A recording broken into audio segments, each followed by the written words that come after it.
अस्सलाम वालेकुम मेरी यूट्यूब फैमिली, कैसे हैं आप? उम्मीद करती हूँ आप ठीक होंगे। अल्लाह पाक आपको अपने हिफ्ज़ो ईमान में रखे। अच्छा जी, मैं ना अभी अभी आई हूँ। मैं गई हुई थी टोबे। कल सुबह तकरीबन हमें फ़ोन आया, मेरे मामू की डेथ हो गई। तो मामू मेरे बीमार भी थे, फिर उम्र का भी तकाजा था, अम्मी से भी बड़े थे, सारे बहन भाइयों से वो बड़े थे। तो 6:30 बजे मुझे भाई का फ़ोन आया। 6 बजे भी मुझे मिस कॉल लगी, लेकिन मैं नमाज के लिए उठी हुई थी। लेकिन मैं फिर बैक रिंग भी की, लेकिन आगे से किसी ने उठाया नहीं है। फिर भाई का खुद ही मुझे फ़ोन आ गया उनका कि मामू की डेथ हो गई है। पता था वो बीमार हैं, बस ऐसे ही हैं, उनकी तबीयत ऐसी रहती है, मतलब उनको पकड़ के ही वॉशरूम तक लेके जाते हैं। तो जब बंदा बूढ़ा हो जाता है फिर बीमारियां भी कई हमला कर लेती हैं, एक बीमारी से कई बीमारियां निकल आती है। अल्लाह ताला उनकी मगफरत करे। अल्लाह, मेरे जो कज़न है, मेरा एक ही मामू का बेटा है, तो ये 3 उनकी बेटियां, अल्लाह ताला उनको सब्र दे। माँ बाप की कमी तो कोई रिश्ता पूरी नहीं कर सकता। तो 6:30 बजे फ़ोन आया, तो धुंध बहुत ज़्यादा थी। तो हम तकरीबन 11:30 बजे निकले हैं, 10, 10:30, 11 बजे निकले। तो अम्मी से बात करने का हौसला ही नहीं हो रहा था। बहन भाई चाहे बूढ़े हों, चाहे बच्चे हों, चाहे छोटे हों, ये बहन भाइयों का रिश्ता ही अल्लाह ने अलहदा बनाया हुआ है। तो अम्मी का खुद ही मुझे फ़ोन आ गया कि पूछूं आ रही है या नहीं आ रही। मैंने कहा नहीं अम्मी, मैं आ रही हूँ, यासिन भी आ रहे हैं। तो कल हम निकले घर से 11:30 बजे निकले हैं, 10, 10:30, 11 बजे। ये मुझे पक्का टाइम का नहीं पता, लेकिन इसी राउंड बाउंड निकले हम। तो हम जनाजे तक पहुंच गए थे। 5:30 बजे जनाजा था, हम पहुंच गए थे। लेकिन सुबह कुलखानी के फ़ौरन बाद ही हम निकल आए थे। फैसलाबाद से भी सारे ही आए हुए थे। तो अभी अभी घर पहुंचे हैं, तो मैंने कहा मैं एक वीडियो ज़रूर बनाऊंगी वीडियो, क्योंकि किसी को बंदा नहीं रोता, अपने ही दुख ताज़ा हो जाते हैं। चाहे जितना मर्जी पैसा हो, जितने मर्जी बहन भाई पास बैठे हो, जब भी वो टाइम आ जाता है ना, फिर बंदा बेबस हो जाता है। क्योंकि मेरा ये अपना तजर्बा है, ज़ाती तजर्बा है ये। फिर बंदा बेबस होता है। तो फिर सब्र शुक्र के अलावा कुछ नहीं होता, चाहे जितना मर्जी रोले। कमी तो ये सारी ज़िंदगी नहीं बंदा पूरी कर सकता बहन भाइयों की, ख़ास तौर पे माँ बाप की कमी तो कोई कोई रिश्ता भी नहीं पूरी कर सकता ना। ये ठंड नहीं कोई बहन डाल सकता माँ बाप वाली। तो अल्लाह ताला सबको सब्र दे, सबके माँ बाप।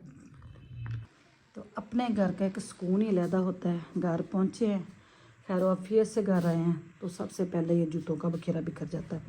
ये देखें जी, अपने घर का अल्लाह ने सुकून ही अलहदा रखा हुआ है। ये सारा सामान अभी निकाला है। कपड़े लेके गए थे, लेकिन पहनने की ज़रूरत ही नहीं पड़ी हमें। चादरें वगैरह लेके गए थे कि ठंड है, क्योंकि इधर से जब गए थे धुंध बहुत ज़्यादा थी। अब दरवाजे के ऊपर लेके गए थे। भूख इतनी लगी हुई है, तो मैंने कहा अभी तो कोई हिम्मत ही नहीं है कुछ पकाने के लिए कि मैं क्या पकाऊं। ये देखिए, मैं जल्दी जल्दी कल सुबह नाश्ता किया और ये बर्तन धो के गई थी, किचन साफ़ करके गई थी। ये बड़ा मसला होता है, जब कहीं जाना होता है ना, तो कहते हैं नहीं किचन साफ़ करके जाएं। तो फिर मैंने सालन निकाला है। तो ये ना टिंडियाँ गोश्त का सालन पड़ा हुआ था, मैंने कहा अब यही खा ले। अब्दुल्ला से रोटियाँ लेने गया हुआ है, तो मैं इसको गर्म करती हूँ ओवन में। तो अब्दुल्ला से रोटियाँ लेने गया हुआ है, तो उसके पापा कहते कबाब भी ले आना साथ। तो दूध मैं ना कल ही फ्रिज में रख के गई थी। मैंने कहा आके मैं करूँगी, गर्म करूँगी। तो अब मैं दूध गर्म करती हूँ, खाना खाते हैं। क्या लेके आए हो? रोटियाँ ही कहा था, और क्या लेके आए हो? किधर? पापा हैं आपके बैठे हुए? चलाओ इधर खाना लगाओ। मुझे कह रहे थे कि कलेजियाँ पड़ी हुई हैं, तो वो सालन बना के दो। मैंने कहा मैं भी तुहाडे नाल ही थकी आई हाँ, गुजारा कर लो। कह रहे थे मम्मा जी ताज़ा सालन बना के दे। मैंने कहा नहीं मुझसे नहीं बनता, कल बनाऊंगी। चलो खाना लगाओ, इधर आओ। मैं भी तुहाडे नाल ही आई हाँ थकी। कबाब लेके आए, बस उसमें रोटियाँ। हाँ जी, चलो 7 कबाब कल बनाऊंगी खाना। ये तो 6 हैं, 6 ही हैं तो 7 आप ये नीचे। नीचे। हाँ, वो डबल मैंने डबल रख दिए थे। चलो, चटनी तो जरूरी है। वो पोना पकड़ा नीचे पड़ा हुआ वो। ये पकड़ा तो डर क्यों रहा है? तो मैं भी थकी हुई हूँ। मैं भी थका हूँ। नहीं नहीं ठीक है। आप तो सो गए अच्छा हैं। नहीं, मुझे ये नहीं समझ लगती कि जब कहीं से आते हैं, सफर से आते हैं, तो कहते हैं खाना दे दो। बंदा पूछे मैं भी तो फिर थोड़े नाल ही थकी होनी है। नहीं आप तो सोई आई हैं से सोई हुई थे मेरे अब्बे ने बेड लाया सी भी सुती है। सोती आई हैं। वहाँ मुझे चंदा ने इतना तंग किया था, खाला मैंने आपके साथ ही सोना है। आपके साथ ही वो सोई थी। कुलगानी हो रही है तो कहती खाला मैंने आपकी गोदी में बैठना है। मैंने कहा नहीं मैं नहीं बैठा सकती, मेरी गोदी टूट जाएगी। आप बैठिए। तो गर्म हो गया हाँ जी सालन देखो। पापा आपको कहा आ जाए बैठे। पापा बैठे हुए हैं। यासिन थोड़ा सामान चुक के ला जाओ इथों, खाना थोड़ा ला जाओ, हेल्प कर दो। चाय पीने भी दिल करता है। चाय भी पीनी है यार। मैंने तो मुझे बस जो जाते वक्त चाय पीती है ना वो मुझे नहीं अच्छी नहीं लगती। अच्छी थी। हाँ ना, नहीं चट्टी चाय तो वापसी से जड़ी चाचू कह भी रहे थे दूसरी साइड से लेते हैं। बस अब आपके पापा को कौन कहे।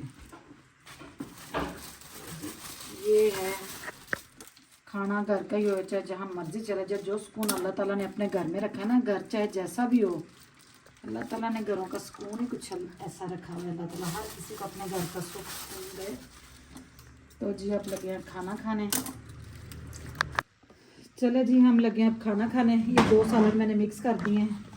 ये देखिए, ये कलेजी बनाई थी ये, और टिंडिया गोश्त ये मैंने मिक्स कर दिया है। तो ये कह रहे थे दोनों बाप बेटा कि हमें ताज़ा सालन बना के दो। जी तो ताज़ा बना के दें। तो ये भी ताज़ा ही हो गया, गर्म कर दिया तो ताज़ा हो गया। गर्म ही है ना, गर्म ही खाना है ना, तो वो ताज़ा हो गया। अच्छा जी, खाना खुना हमने खा लिया, तो अब लगे हैं चाय पीने। चाय तो हमने 2 दफ़ा रास्ते में पी थी, लेकिन चाय जो है ना वो घर की मज़ा करती है। तो गैस नहीं आ रहा था, गैस अब आया है, तो अब बना रही हूँ मैं चाय। अब्दुल वासे कहता है मम्मा जी मेरे लिए भी बना लेना, तो वो चीनी ख़त्म है उसमें से डाल के रखूँ। माँ बाप की कमी जो है ना वो कोई रिश्ता भी पूरी नहीं कर सकता। तो ये कमियाँ जी जब तक औलाद ज़िंदा रहती है ना, ये कमी कोई रिश्ता पूरी नहीं कर सकता। जब तक औलाद ज़िंदा रहती है ना, ये कमी फील करती ही रहती है। हर मोड़ पे माँ बाप याद आते हैं। अल्लाह ताला जिनके माँ बाप हयात है, अल्लाह ताला उनको सेहत वाली ज़िंदगी दे। जिनके यहाँ से चले गए अल्लाह ताला उनकी मग़फ़िरत करे, हमें अपनी माँ बाप का फरमाबरदार बनाए। तो लेते हैं आपसे इजाज़त। वीडियो को पूरा देखें, लाइक करें, शेयर करें, चैनल को सब्सक्राइब करें जी। दुआओं में याद रखो। अल्लाह हाफिज़।